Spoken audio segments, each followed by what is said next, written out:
Camarades des peuples d'Afrique, citoyens du monde, mes chers frères et sœurs, Trump a humilié Macron au Vatican. Trump devait rencontrer Zelensky pour un tête-à-tête. Quand Macron a pris Drahi, il a voulu s'incruster dans cette rencontre. 2 chaises qui étaient prévues, il a fait placer une 3e chaise pour qu'il puisse participer à cette rencontre. Trump lui a dit, hey, petit, quitte ici là. Ici là, c'est pas ta place. Quitte. Non, on va écouter cette vidéo et puis on va décortiquer au fur et à mesure. Mettez les cœurs, tapotez, partagez au maximum. On est parti ici avec un bras peu d'Afrique. Donald Trump et Volodymyr Zelensky s'apprêtent à discuter ensemble quand soudain, tel un diable sortant de sa boîte, Emmanuel Macron apparaît à l'image pour venir saluer les 2 hommes. Et c'est à partir de là que chacun y va de son interprétation. Pour certains, Macron vient de se faire humilier publiquement par Trump, qui a refusé que notre cher président se joigne à la conversation avec Zelensky. La preuve, il y avait à la base 3 chaises, et le personnel du Vatican en a retiré une pour laisser Donald Trump et Zelensky en tête-à-tête, donc sans Emmanuel Macron. C'est triste. C'est triste. Foutaise, répondent les soutiens d'Emmanuel Macron. La 3e chaise était en fait pour le traducteur et non pour Manu. Et en plus, c'est plutôt Macron qui humilie Trump en refusant de lui serrer la main. Alors qui a raison dans cette histoire? Eh bien, c'est très compliqué à déterminer. C'est vrai que cette 3e chaise pose question, puisque Volodymyr Zelensky parle très bien anglais, comme on a d'ailleurs pu l'entendre lors de sa rencontre houleuse avec Trump à la Maison Blanche. Donc a priori, pas besoin de traducteur entre les 2 hommes. Donc elle était pour qui cette 3e chaise? Question. Par ailleurs, si Macron ne serre pas la main de Donald Trump, en revanche, il l'a bel et bien salué aux obsèques du pape François dans la tribune officielle. Donc ce n'est pas non plus une volonté de signifier une quelconque animosité entre les 2 hommes. D'ailleurs, en y regardant de plus près, Macron tend la main vers Trump, mais se ravise car le président américain semble vouloir le prendre par le bras. Le problème avec cette vidéo, c'est qu'il n'y a pas de son, donc on ne sait pas ce que se disent les 3 hommes. J'ai même demandé à une intelligence artificielle de lire sur les lèvres, mais franchement, le résultat n'était pas très convaincant. Ouais, ça part.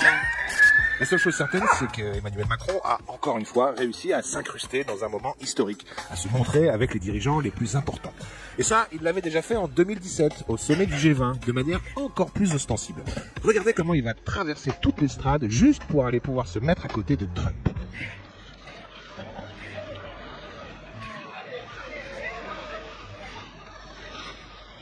Regardez.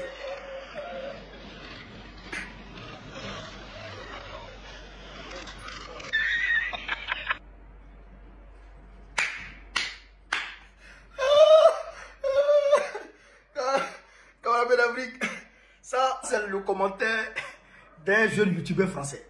Je suis tombé dessus et commencé à rire sur le bas. Donc j'ai dit, il faut que ça là, je vais montrer ça au camarade d'Afrique. Mais on va vous montrer la vidéo clairement. Ça a été filmé par un gars de la Maison Blanche. Un proche de Trump, Dan Scavino. Dan Scavino, je vais vous montrer la vidéo propre ici pour que vous puissiez comprendre sans commentaire, rien du tout, vous allez voir. La vidéo n'a pas de son, regardez vous-même, vous allez comprendre quelque chose. On est parti chez camarade. Regardez la vidéo. Trump arrive. Avec Zelensky, Macron les suit, Macron vient attraper la main de Zelensky. Et Macron fait comme ça. Il a dit. Ouais. Voilà. Et Zelensky fait comme ça. C'est-à-dire que Trump parle à Macron, et puis Zelensky fait comme ça. Mais on a interrogé, chers camarades d'Afrique, vous savez, on connaît, il va en profondeur. Donc, j'ai fait mes recherches un peu. Selon le journal Vesoul, le journal anglais de Vesoul, il y a un lecteur labial, vous savez, ceux qui lisent sur les lèvres, là, du nom de Nicolas Ischlin, qui a réussi à lire sur les lèvres de Trump, donc à déterminer ce que Trump disait à Macron effectivement. Donc je vais vous mettre ça et vous allez comprendre un peu. Écoutez ici, il dit à Macron, c'est le média Vesoul, le média anglais Vesoul qui dit ça. Il dit, s'agissant de Trump, tu n'es pas dans ton droit ici. J'ai besoin que tu me fasses une faveur. Tu n'as pas à être ici. Et Zelensky hoche la tête en signe d'accord. Et le vicaire qui est devant la caméra tourne la tête sur le côté. L'air inquiet de ce qu'il a entendu entre eux. Ischkin, la dame là, a également analysé des séquences vidéo du mini sommet de paix entre Zelensky et Trump.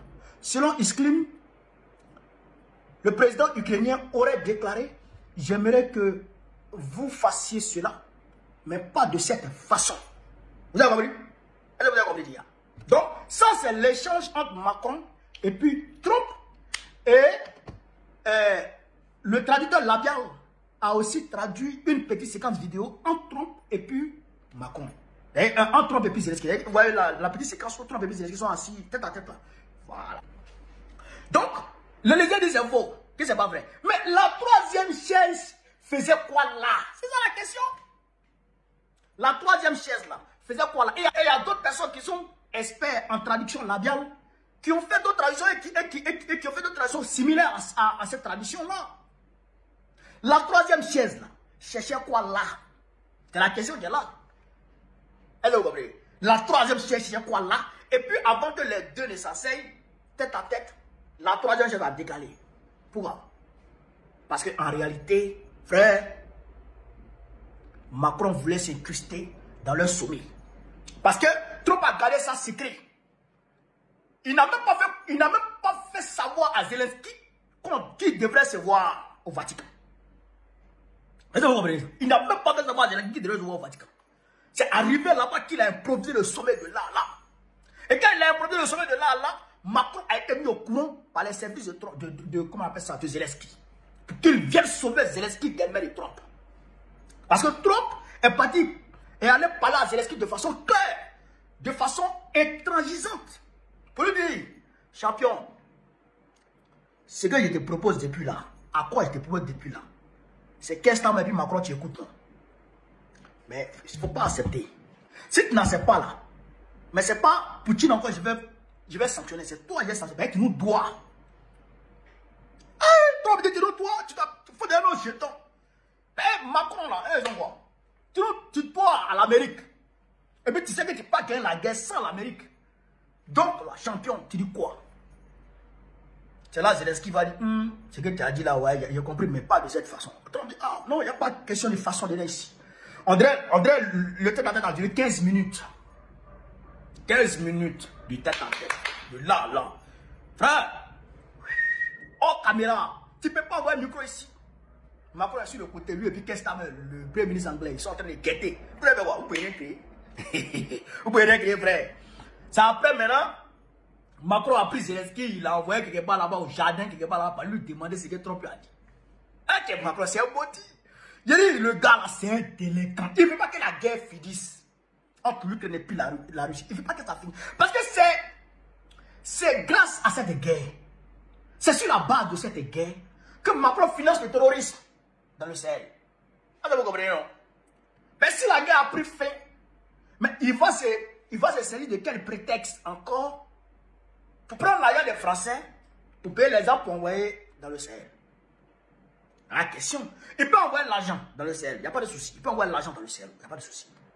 Les terroristes, ils peuvent avoir l'argent, les billets de banque, tout ça. Mais les armes, les munitions, comment ils vont faire le ravitaillement? C'est à travers l'Ukraine que le ravitaillement est fait.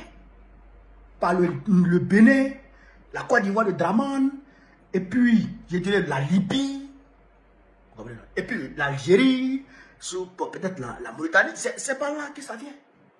C'est par là que ça vient que le ravitaillement est fait. Mais il faut que ça prenne déjà la route de l'Ukraine, et après, on contourne. Ça, c'est pas moi qui le dis. Ça, c'est les gens de Trump qui le disent. Ça, c'est le petit-fils du général de Gaulle qui le dit. Moins de 50% des armes qu'on fournit, qui sont destinées à l'Ukraine, arrivent là-bas. Et puis des Ukrainiens même l'ont dit, qui sont à court de munitions. Que les armes là n'arrivent pas. Les Ukrainiens l'ont dit. Vous comprenez ça? Donc Macron ne veut pas que la guerre finisse. Et Zelensky lui-même aussi ne veut pas que la guerre finisse parce qu'il est trop corrompu. Il y a trop de cadavres dans son placard. Quand la guerre va finir là, et qu'on va organiser les élections, il va perdre. Le président qui va venir là, quand il va lancer les audits sur lui comme ça là, c'est fini. Il est mort. Donc il ne veut pas que la guerre finisse. Oh, donc Trump aussi, il va prendre des sanctions. Ça c'est sûr, il va prendre des sanctions. Voilà ce que je voulais vous dire cette vidéo. En tout cas, le Waworo a été humilié. Humiliation internationale à partir du Vatican. C'est un antéchrist. Un whoopi caractérisé. Toi qui viens aux obsèques du pape. Forcément, tu vas connaître l'humiliation. Puisque tu n'es pas bien, tu n'es pas clair, tu n'es pas jeu, tu n'es pas truc. Hein, frère? Vive la paix dans le monde. Vive l'Afrique libre. Vive le panafricanisme. Vive l'AES. Babo, président de la Côte d'Ivoire, en octobre prochain. Inch'Allah. On est ensemble. Partagez au maximum la vidéo.